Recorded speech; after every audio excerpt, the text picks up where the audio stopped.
Right now, nobody knows any damn thing when it comes to these rookies, where they should go, how they should be valued, who's top 5, top 10 is accurate, whose is inaccurate. But what we do know is that 46,000 people have deposited money, put money into their Underdog Fantasy account. They've clicked the big board fantasy football tournament, single quarterback tournament, and they've drafted a team.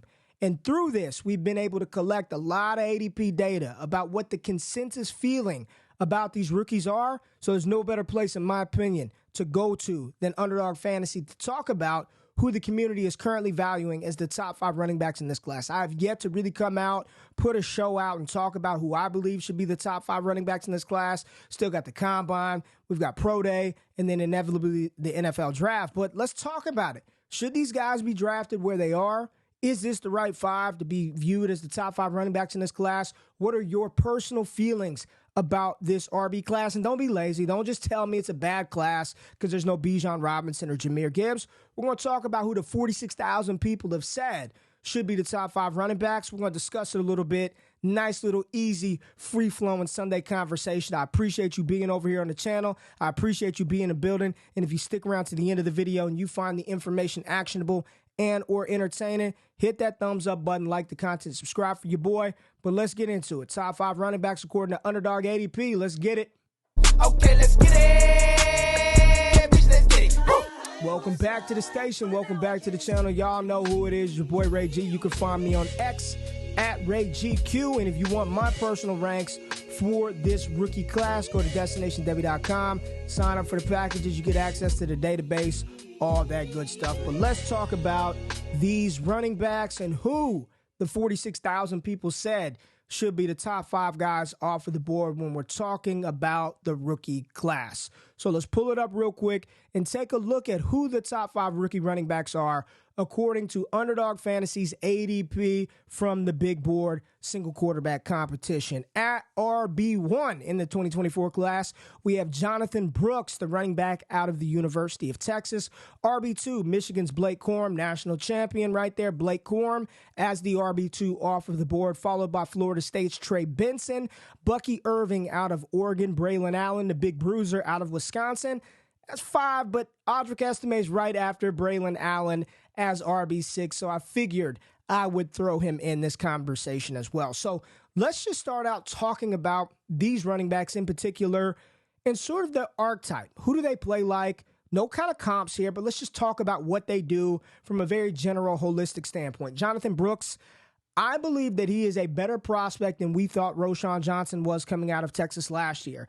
This young man at 6 foot, 210 pounds, is a very, very, I'd say, capable 3-down rusher at the next level. The receiving profile is there. He's got the requisite size, athleticism, speed, physicality to be a traditional 3-down running back, even though we're starting to see the NFL sort of pivot away from these quote-unquote bell cows of the past. Jonathan Brooks fits the profile of a guy that you want. You want your running backs as good as they are, toting the ball between the tackles, up the A and B gap. You want to make sure that they can be deployed as what? I always say there's a big difference between running backs that can catch passes and running backs that can be deployed as a pass-catching weapon. And I believe Jonathan Brooks, hear me out, has a little bit, some shades, some inkling, a little spattering of Breece Hall to his game to where he can be deployed as a pass-catching weapon. I'm not saying he's as big, as physical, or as talented as Breece Hall was, but when you're talking about the skill set and what he could do at the next level, Jonathan Brooks is one of the few in this class that I believe can be a 3-down running back at the next level. Blake Corum, a personal favorite of mine. I have been a big fan of this young man since he was coming out of high school. Thought he would just be a quality rusher, and he exceeded all expectations. Blake Corum, for me, is my current RB2 in my ranks, and it's early, baby. But when I watch him play, he reminds me of former Baltimore Ravens running back Ray Rice. Even though the receiving production profile isn't as prolific as some other players in this class, you watch him play and you can understand and you realize very quickly that he has the requisite skill set to do that. Now, they had another talented running back to share the backfield with him named Donovan Edwards. We thought he might be a part of this class. He went back and is going to be a part of 2025. That was deployed as their main primary receiving option. But Blake Corum definitely has the pass protection ability to stay on the field in third downs, and the hands are adequate enough to catch passes at the next level. I would not consider him a pass-catching weapon, but a running back who can catch passes. Now, the RB3 off of the board, according to Underdog Fantasy ADP, is Trey Benson, and this is a player that I pumped up to the high damn heavens coming into the 2023 season, and I was disappointed in Trey Benson, and this Florida State team was good. This was a team that was top 5 in the country damn near all year, vying for a college football playoff spot. We know what happened with Jordan Travis. But Trey Benson, for all the physical talent that he has, just left a lot on the tape. A lot of times I walked away saying, damn, is this really the top running back in this class? And I wanted him to grab that role, seize that bull by the horns and say, damn it, I'm the guy. The size is there. The athleticism is there. The speed is there. I think the talent is there. But something is missing with Trey Benson. It's tough for me to put him as the top running back in this class. Still firmly inside of my top 5, but not the top dog for me. Moving down the board, you've got Bucky Irving out of Oregon. And this is a player that a lot of people just don't know a lot about.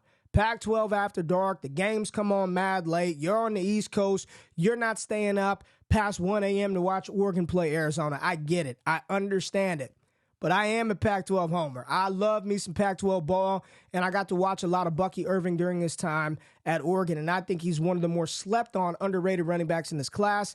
And as we see the NFL transition away from having to be 6'2", 230 pounds to get opportunity at the next level, his skill set as a rusher, even though he's a little smaller, 5'10", listed at about $195, I mean, that'll work for me.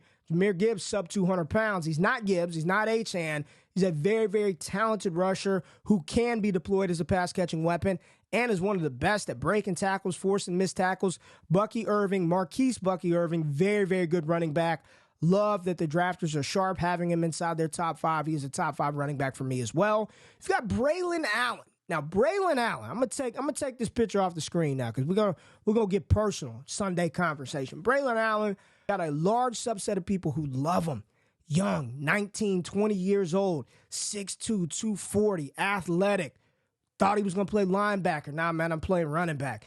Improved upon one of the areas of weaknesses this season is catching the ball. He caught the ball a lot more here in his final season at Wisconsin, and we all know the history and the lineage of the RB position at Wisconsin.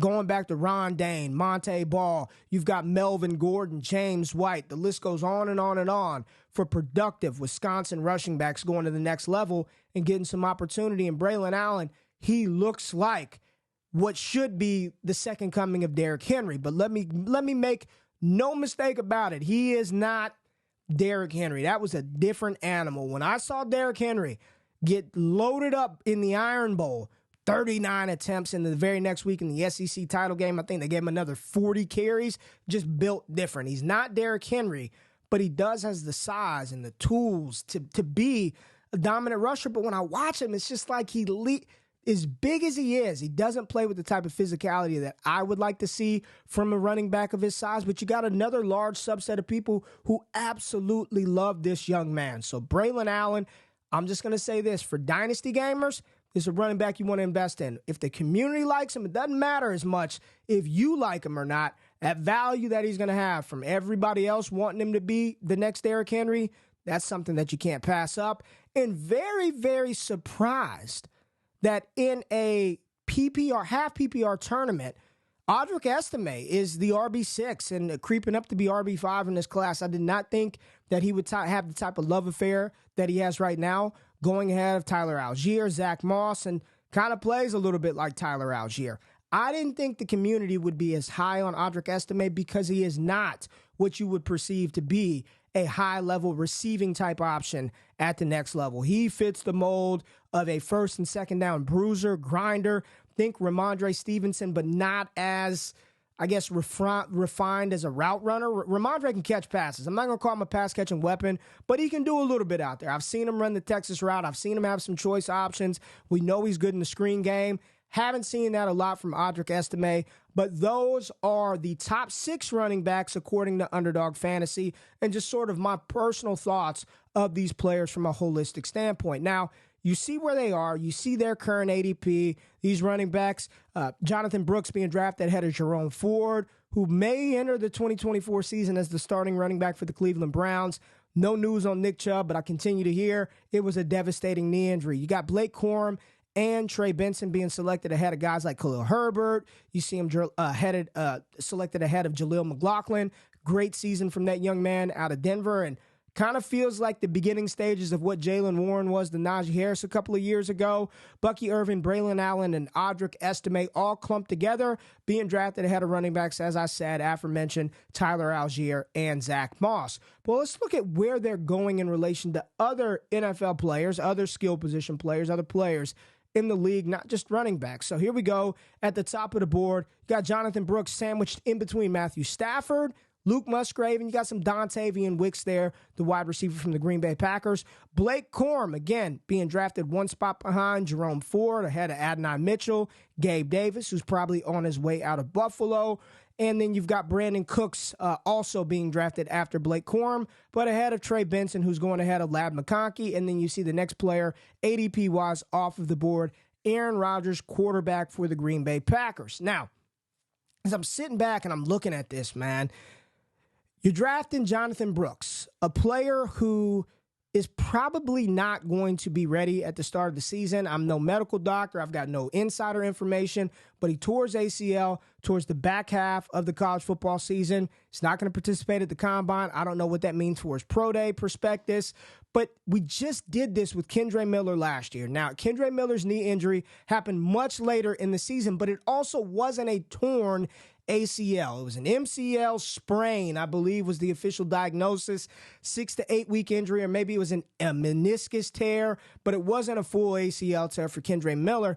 And we saw how long it took him to get going, and he really didn't get an opportunity last season. Alvin Kamara came back from suspension.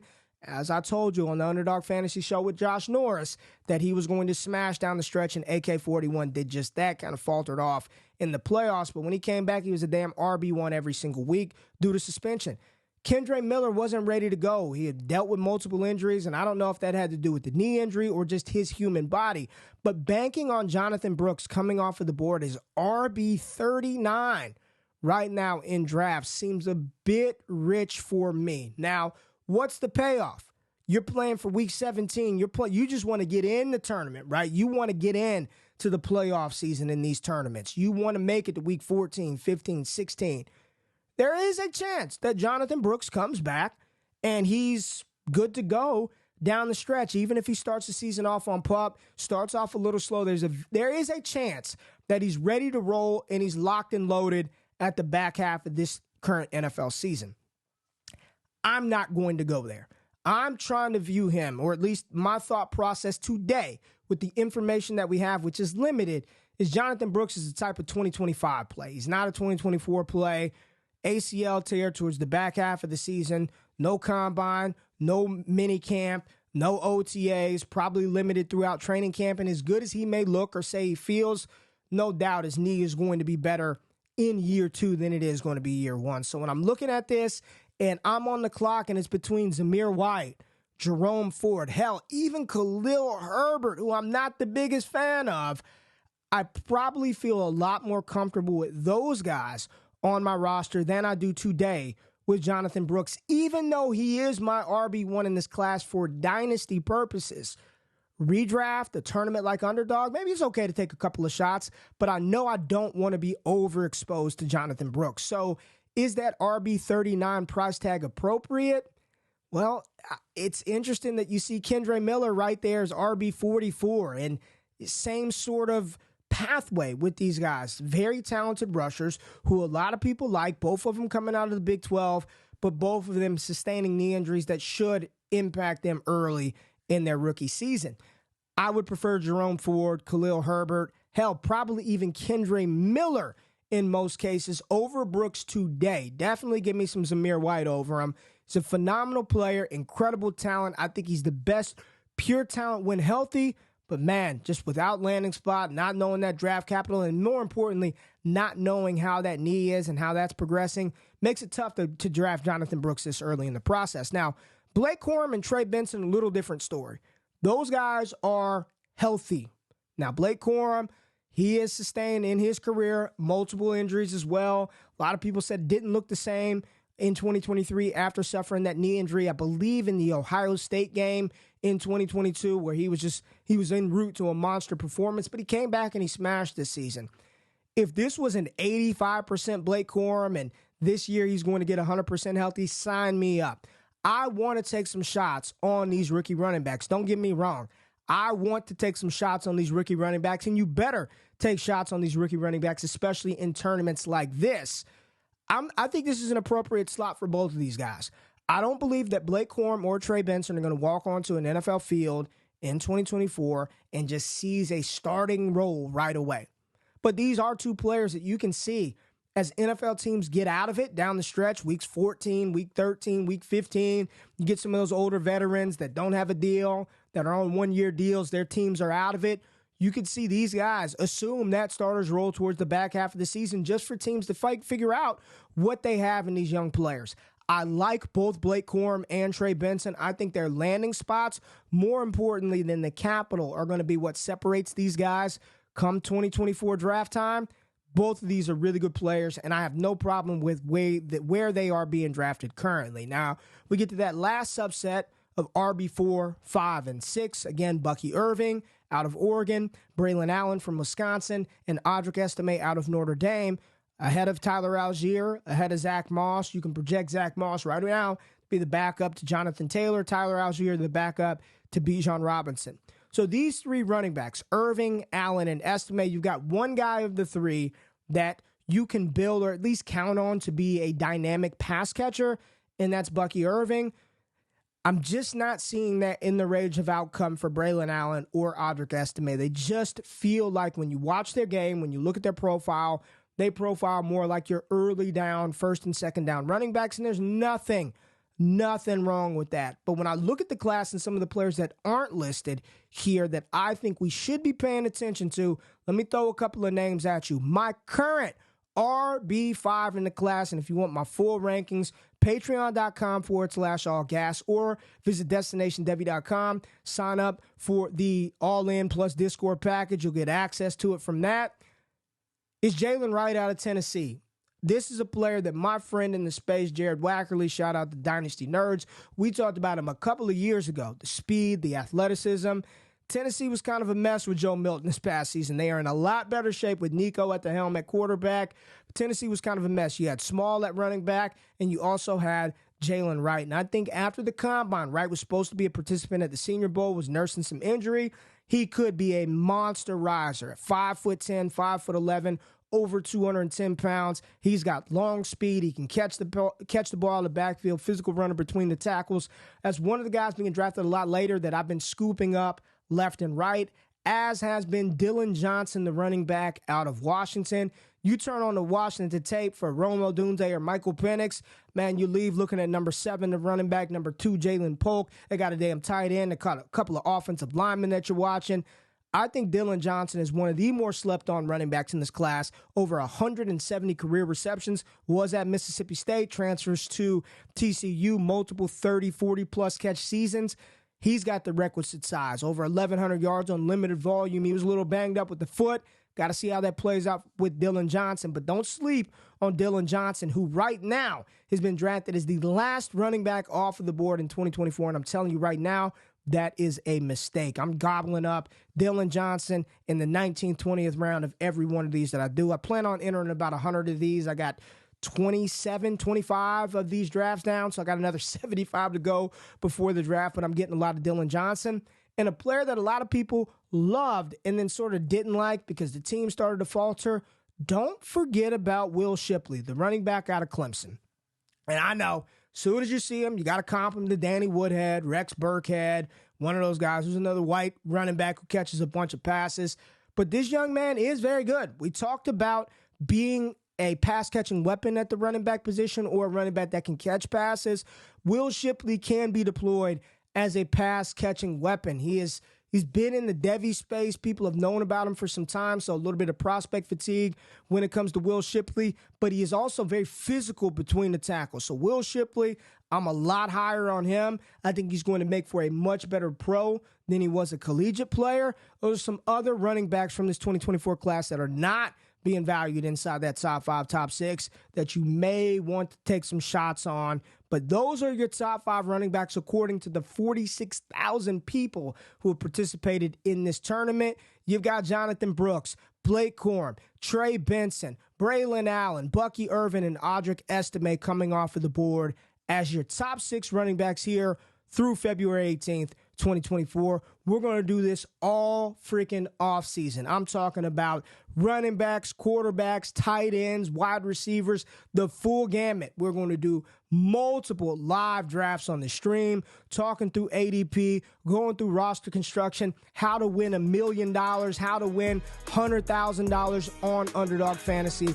We got the tools. DD is the place to be. I appreciate y'all being in the building today. Again, if you stuck around to the end of the video, hit that thumbs up button, like and subscribe. Nice little Sunday conversation. Top 5 RBs in the 2024 class. Appreciate y'all being there. Y'all have a blessed Sunday. Make sure you wake y'all asses up tomorrow morning, 9 a.m. Eastern Standard Time. Me and Jay Rich are probably going to be looking at Field Yates' mock. He dropped the mock this past week.